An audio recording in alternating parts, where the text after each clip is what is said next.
अस्सलाम वालेकुम। आज मैं साबुत माश बना रही हूँ। ये बहुत ही मज़े के बनते हैं। इसको आप चावलों के साथ भी खा सकते हैं, पराठे के साथ भी ले सकते हैं, चपाती के साथ भी खा सकते हैं। इसके लिए मैंने 1 पाव माश लिए हैं। इनको मैंने अच्छी तरह पानी से वॉश कर लिया है।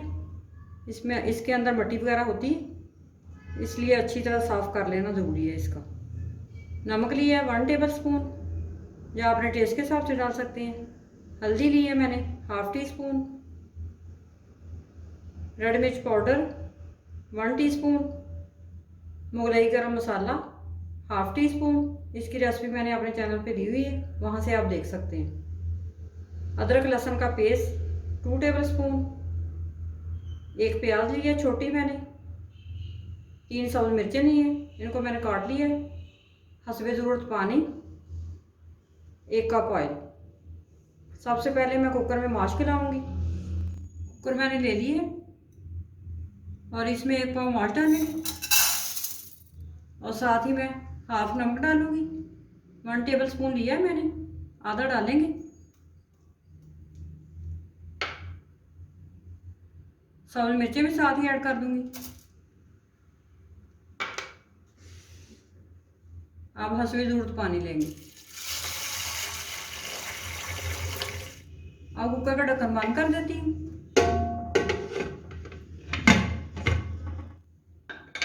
अब मैं कुकर के नीचे आग जलाती हूँ। अब माश को मैं 25 मिनट के लिए प्रेशर दूंगी। जब तक हमारे माश गल रहे हैं तब तक मैं तड़का तैयार कर लेती हूँ माश के लिए।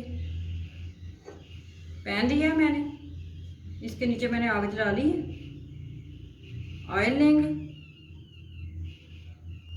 प्याज डालेंगे।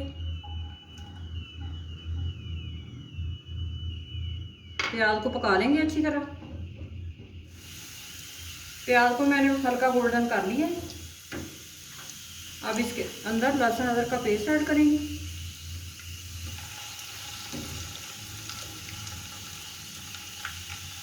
लहसुन अदरक के पेस्ट को भी हल्का सा गोल्डन कर लेंगे।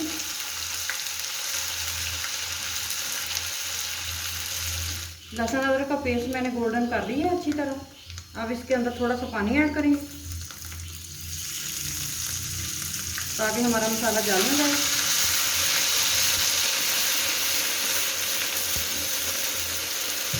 अब इसके अंदर नमक डालेंगे, पिसी हुई लाल मिर्च और हल्दी ऐड करेंगे और इनको मिक्स कर देंगे अच्छी तरह। इन सारे मसालों को अच्छी तरह पका लेंगे। इनको 5 मिनट पका लेंगे ताकि हमारी मिर्च कच्ची ना रह जाए। मिर्च को मैंने अच्छी तरह पका लिया। अब इसके अंदर मुगलई गरम मसाला ऐड करेंगे, इसको अच्छी तरह मिक्स कर लेंगे। अब तड़का हमारा तैयार है। अब इसकी मैं आग बंद कर देती हूँ और इसको एक साइड पे रखती हूँ। 25 मिनट हो चुके हैं, माश अच्छी तरह गल चुके हैं। अब मैं इसके अंदर तड़का डालूंगी। तड़का डाल देते हैं सारा। अब इनको मिक्स करेंगे अच्छी तरह।